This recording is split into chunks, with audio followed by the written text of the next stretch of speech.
ఒకసారి మనము శ్రీకృష్ణుడు కుచేలుడు కథను గనక వారి స్నేహాన్ని గుర్తు చేసుకుంటే, కుచేలుడు మరి చాలా దరిద్రాన్ని అనుభవిస్తూ ఉంటాడు.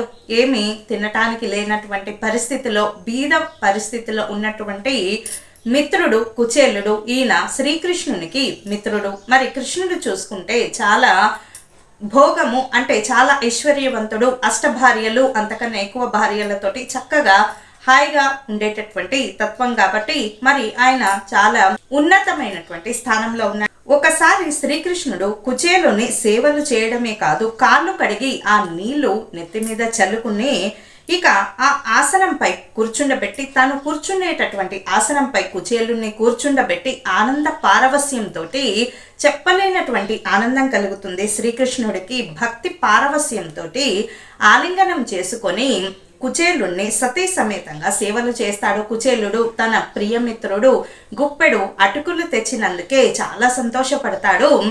ఇక శ్రీకృష్ణుడు భాగవతం ఘంటాపదంగా చెప్పింది ఈ విషయాన్ని. భగవంతుడు దరిద్రుల పాలిట నారాయణుడు కాని ఆగర్భ శ్రీమంతులను ఇక అనుగ్రహించటం కోసం ఆరాటపడే వ్యక్తిత్వం ఉండదు. అందుకే మరి శ్రీకృష్ణుడు అంత గొప్ప దేవుడయ్యాడు.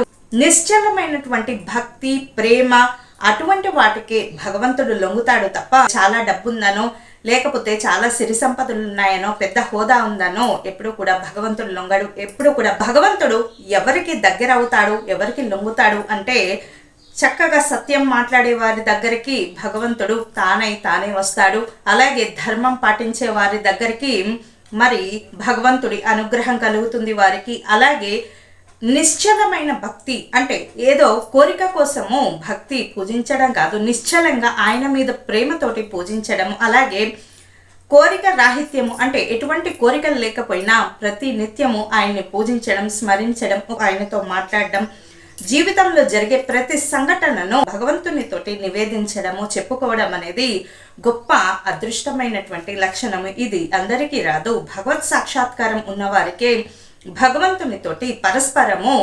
మాట్లాడుకోవాలి అనేటటువంటి ఒక ప్రేరణ కలుగుతుంది. భగవత్ ప్రేరణ, భగవత్ సంశ్లేషం కలిగిన వారికే మరి ఇవన్నీ కూడా జీవితంలో జరుగుతూ ఉంటాయి.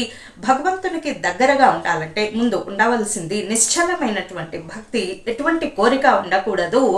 ఏవి జరిగినా కూడా అన్ని ఈశ్వరార్పితం, అన్నీ కూడా శ్రీహరి అర్పణమస్తు అని అనుకుంటూ ఇక నీవే నాకు శరణ్యం తప్ప అన్యదా ఎవ్వరూ నన్ను కాపాడగలిగిన వారు ఇంకెవరూ లేరు హరిహరి, నీవు తప్ప నన్నెవ్వరూ ఇక కాపాడలేరు అని మనస వాచ కర్మన అంటే మనసులో ఏమనుకుంటావో అదే నీ నోటి నుంచి రావాలి. నీ నోటి నుంచి ఏదైతే వస్తుందో అదే నీవు ఆ పనే చేయాలి, ఆ కర్మనే చేయాలి.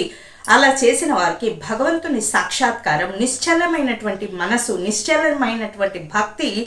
ఏదో అడగడం కోసం పూజ చేయకూడదు, ఏదో అడగడం కోసం దేవాలయానికి వెళ్ళకూడదు. భగవంతునికి తెలీదా మనకి ఏం కావాలో? ఎవ్వరూ ఇక్కడ శాశ్వతంగా ఉండేవారు కాదు, అందరూ వచ్చిపోయేవారే కానీ ఇక్కడ ఎవ్వరూ శాశ్వతంగా ఉండేవారు లేరు. కాబట్టి నిశ్చలమైనటువంటి భక్తి, మరి ఎటువంటి కోరిక లేనటువంటి పూజ. భగవంతుడు కూడా భక్తుల దగ్గర నుంచి ఏం ఆశిస్తాడంటే ప్రేమను ఆశిస్తాడు. ఆయనకు ప్రేమగా మరి లాలనగా చాలా మరి భగవంతునికి దగ్గరగా మానసికంగా దగ్గరైనటువంటి భక్తులకు మరి భగవంతుడు ఎప్పుడు కూడా చేరువవుతాడు అడగకనే.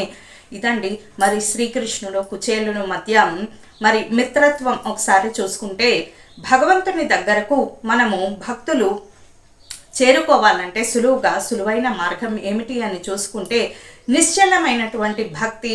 మరి పూజ చేసిన వెంటనే, దీపం పెట్టిన వెంటనే కోరికలు అడిగేయటము, ఏదన్నా యాత్రకి వెళ్తే ఇలా చేస్తే ఇలా చేస్తాను, ఇవన్నీ పక్కకు పెట్టి స్వామి నీవే నాకు శరణము, నీవు తప్ప నాకిక ఇతప్పరం బెరంగాను, నీవే తల్లివి, తండ్రివి, గురువు, దైవానివి, నా పతివి, గతివి అన్నీ నీవే, నాకు మోక్షాన్ని ఇవ్వాల్సింది నువ్వే, నాకు బిడ్డగా పుట్టాల్సింది నువ్వే. అలా భగవంతునితోటి మాట్లాడుకుంటే ఇక మన జన్మ ధన్యమవుతుంది.